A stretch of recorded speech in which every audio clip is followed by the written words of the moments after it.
Okay, so for our book, we had The Woman Warrior, which was by Maxine Kingston.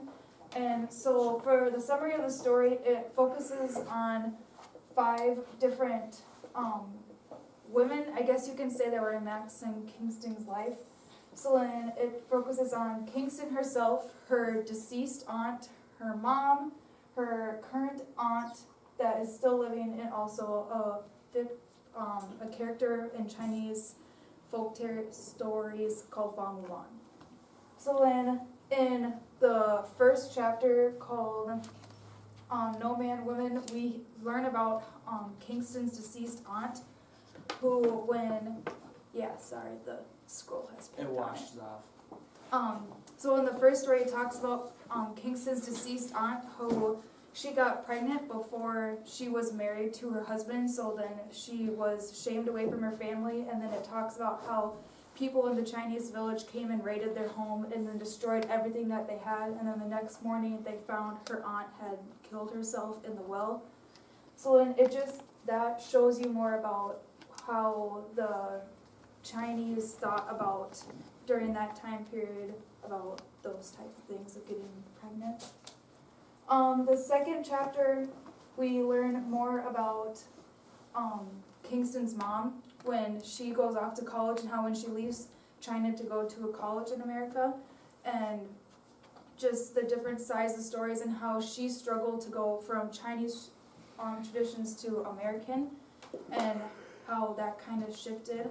And then the third chapter, we learn more about Kingston's current aunt, who is still living in her life that she has, and what happens, it talks about how she got married to a man in China, but then the man left her one morning without telling her, and then a few years later she finds out that he married another woman, which according with Chinese culture, that's okay to have more than one life. And then we also learn or hear a different folk story about how an emperor had 4 different wives. And then another chapter, we learn about how we learn the story about Fa Mulan, and how Kingston kind of tries to incorporate herself into that story with her current life. And then the last chapter, we learn about Kingston and how she struggles in herself when she's at school to differentiate between Chinese and American cultures. So basically throughout the entire book, Kingston, it's her memoir of her life, but she tried to do it in like a different way. So basically she did it in a way that she used old Chinese folklore that her mom had told her when she was younger, and she incorporated that into how she told her memoir. So she had different names for everyone. So like her mom was Brave Orchid, and her aunt who was living was Moon Orchid, and they didn't get along. They were basically opposite people. So it was interesting. It was different than reading just about someone's life, I guess. It was more like it dived deeper into like Chinese culture than what we kind of expected it to be. It was kind of like hearing 4 different lives at the same time. Yeah. Talk about the vocab. So the vocab words we chose was just gesticulate, show words through actions instead of speaking, eccentricity, strange and uncontroversial behavior, maelstrom, powerful, circular, current of water. Can't read that, I can't read that. You might want to hold it up, because Which one did you stop at? That one. So skitter was to move in a hurry, immensity, unusually largeness in size, and recluse, someone who lives in solitude, and tamper, alter something dishonestly. And we felt like these ones were the ones that we took like the most out of. So for characters, there's really only 4. wait, go back. Why did you think those were the most important words? Because So gesticulate, we thought that word had something to do with the story, because when it talks about when her mother was telling her these stories, she used a lot of hand actions and different stuff when she was telling the stories. That's what goes through a lot of their stories, is a lot of hand movements. And then another thing, skitter, when it says move in a hurry, that's kind of describes, is it moon? Yeah, moon orchids she was kind of a skittery person. She was really uptight and she moved around kind of skittish. And then also, tamper, I thought that had something to do with it because it almost kind of seemed like Kingston's mom wasn't trying to tamper with her life, but she almost was because she wasn't giving her clear enough messages with what she wanted to do with her life. And she was a growing up girl, so she was always really like confused about everything. So that's how she kind of like laid out her book. Okay. So then for characters, the first one is Maxine Kingston, and she's one of the main characters that we have in the story, or she is probably the main character, and because this is her life and her memoir in the story. And then throughout the whole story, we hear how she wants to be the woman warrior, which is where we get the title of the book. And that's also why we hear the story of Fa Mulan in the story, because she wants to be like her and she wants to be strong and independent, but it's really hard for her to comprehend because with Chinese culture, she wants to be a quiet Chinese girl at school, but she also wants to be a very strong, independent American girl. And then for Brave Orchid, Brave Orchid. This is Kingston's mom, and throughout the story, she's the one that's telling these stories to Kingston to try and help her comprehend. But Kingston, we learn that in the story, Kingston has a really hard time comprehending these stories and understanding them because they don't just come out and say what. Yeah, she There. tries to put She like just- a deeper lesson in it. Yeah, that she and has to figure out. Kingston's growing in American culture more than a Chinese culture, so that's kind of been a struggle for her. And then Moon Orchid, say that word, Orchid, Brave Orchid. It's a flower. The orchid flower. Moon Orchid There you go. is the living aunt of Kingston, and really she doesn't have a big role in the story, I guess. She does have a small chapter that we talk about her, but really it just shows, I think she was the main reason to show the marriage ideas of Chinese culture. Tucker, I was gonna move. marriage ideas. Well, you've been holding your arm up for 10 minutes. I'm impressed Yeah. already. Marriage ideas with their culture. Right? He's steady on There you go. And then our last character was Fa Mulan. Focus. Our last character was Fa Mulan, and she was the woman warrior in Kingston's eyes. And she was a woman, we may have all seen the movie Mulan, but the traditional story is actually a little bit different. Because Fa Mulan, it was true that her father was supposed to go to war, but she takes his place. And then while she's at the war, she actually gets hurt, but she doesn't tell anyone about it because she doesn't want to get caught.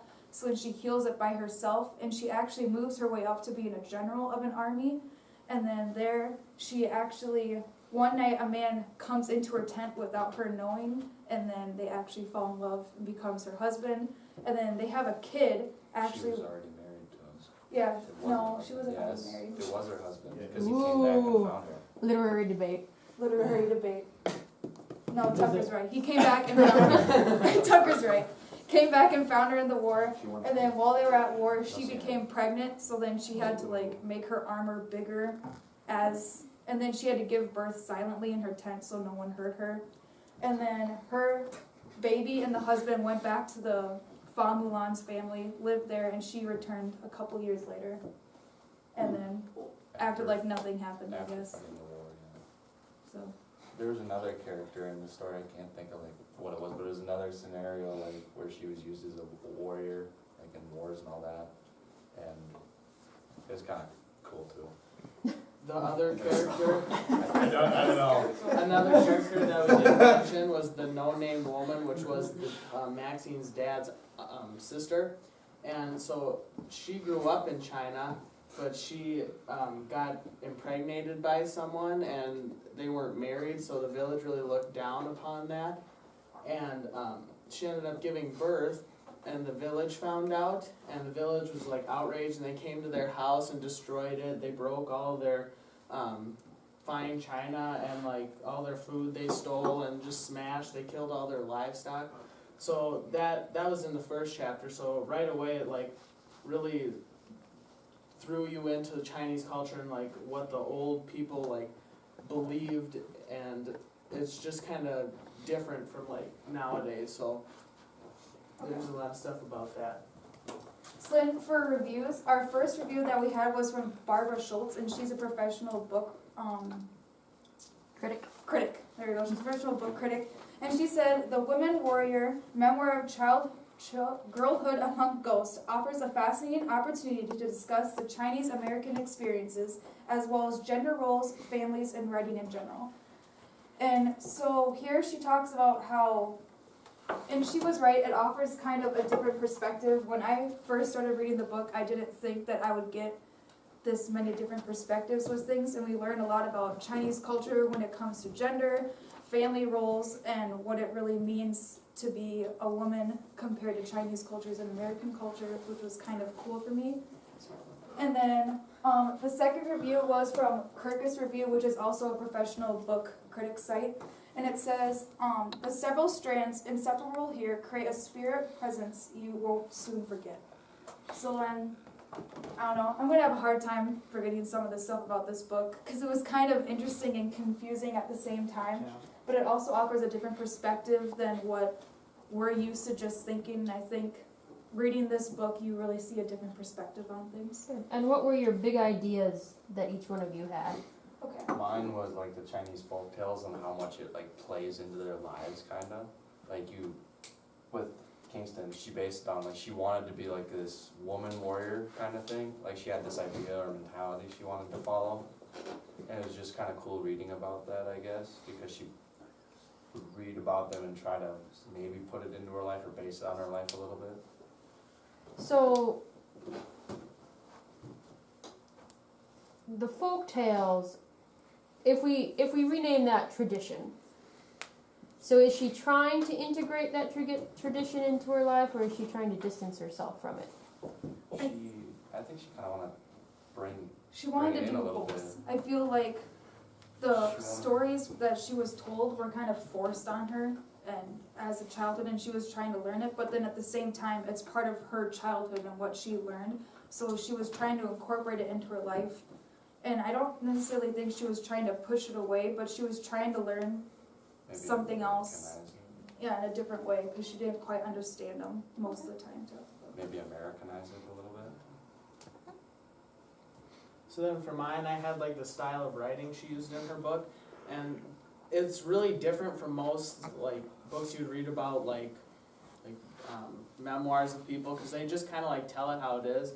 She used it in a way where she took these folk tales that her mom told her and like incorporated it into like the story of her life basically.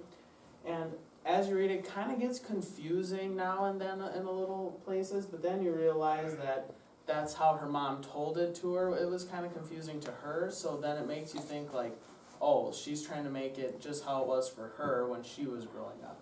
So that was a big...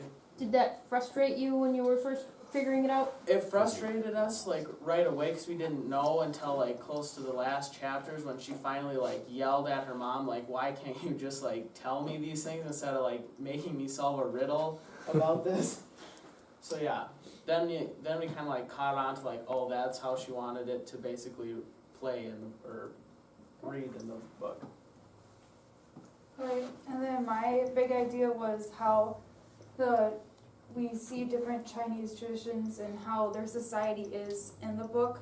And then I guess one of the main things, and like I said earlier, Kingston really struggles with differentiating between the Chinese culture and the American culture, because she's introduced to both things and she wants to be both things, but she doesn't necessarily know how. And then also it shows different roles and ideas of what the Chinese culture thinks about marriage, and it also shows about gender roles, and it also incorporates into the story what they think about gender, marriage, gender and marriage.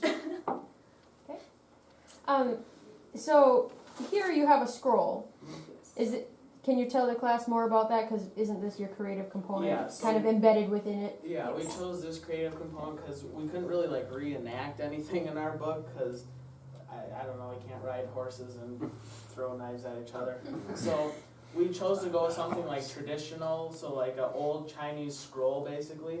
And our first thoughts were to like find a big sheet of paper and kind of burn the edges and make it kind of rough looking. But we found out that the Chinese had it more like clean and sophisticated, and they always had red borders, and they had the art on them, and they'd always have their writing down because that's how they read it. So we just wanted to kind of incorporate something more like traditional with Chinese tradition in with it, instead of making just like a PowerPoint or something. And the characters you put there, is that the actual translation, the right characters? Yes. Yeah. Down here. No, the names. The names, Oh, yeah, yes, that yeah. means the women warrior, and this Okay. means by Maxine Kingston. Class, questions? Would you recommend this book, and if so, to whom? Well, I would recommend it to people who want to learn more about different like cultures and want to diversify themselves like that, especially in Chinese culture, because it really like Putting it down. describes a lot of like what these people believe in. So I would recommend it to that. I wouldn't recommend it to anyone younger than high school age that can really understand like bigger words and can put like meanings of sentences together to like understand what they're trying to say. And honestly, I wouldn't suggest it to anyone under our age, Yeah. I guess, because even I had a hard time understanding some things. So if you're a higher level reader, then definitely read it, but just, Yeah, and to people who are interested in like other people's ways of life and being brought up, I'd say it's a good book to read. Let's give them a hand.